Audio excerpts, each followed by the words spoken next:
No cuts. No cuts. Clean. Okay. Good.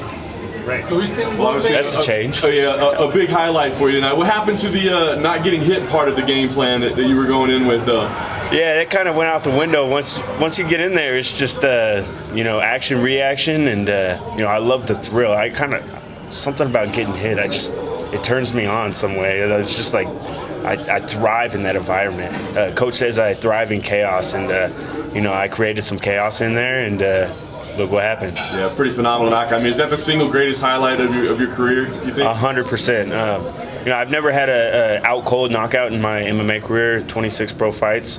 In the streets, different story. But definitely the first out cold knockout. And honestly, I felt kind of guilty. I felt bad going for that finisher blow.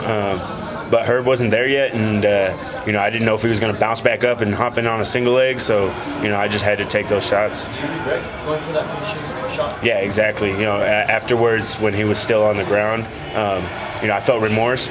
But when you look back on the moment, it's like I've knocked guys down before, and then they've hopped up on a single leg. So you kind of in the moment you have to go for it. If the ref's not stopping the fight, you gotta continue to fight until the ref stops it. Both of you guys were spinning. Did you see that? How did that go down? Did you see him? Yeah, I saw him go for the spin, and I spun faster and harder. So it was just a timing thing. I saw him go for the spin. I don't know if we were both thinking it in the moment, but I saw his head turn and him spin. So I spin faster and harder, and mine landed. How did you feel up to that point? I mean, it was a tight fight. The opening round was tough. Yeah, I felt like I gave up the first round.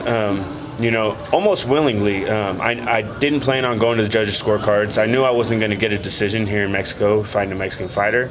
I planned on taking him out, and if that meant giving up the first round, so be it. So, the first round, I kind of kept the pace up high.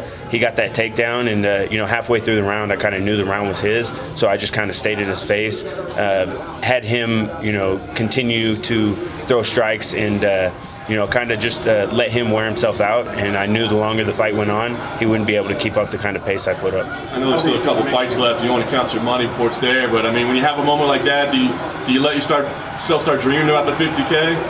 I don't see a more vicious knockout going down than that tonight. And when I get that money, it's all invested. I want to continue to save throughout my career. I'm not a big spender. I'm not a baller.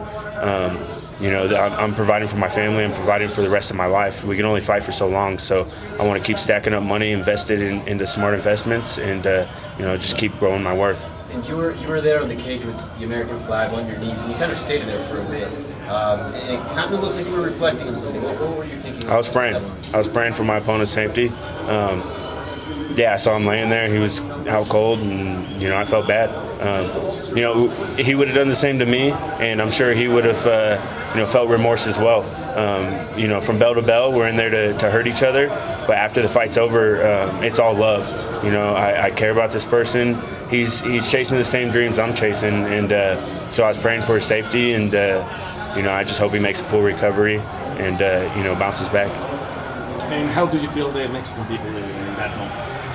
At first they started booing me, but I really love the Mexican fans. They love fighters, and so I spoke to them. And when I spoke to them, they cheered me, and I felt like I won over a lot of fans tonight. And I look forward to fighting in Mexico City again.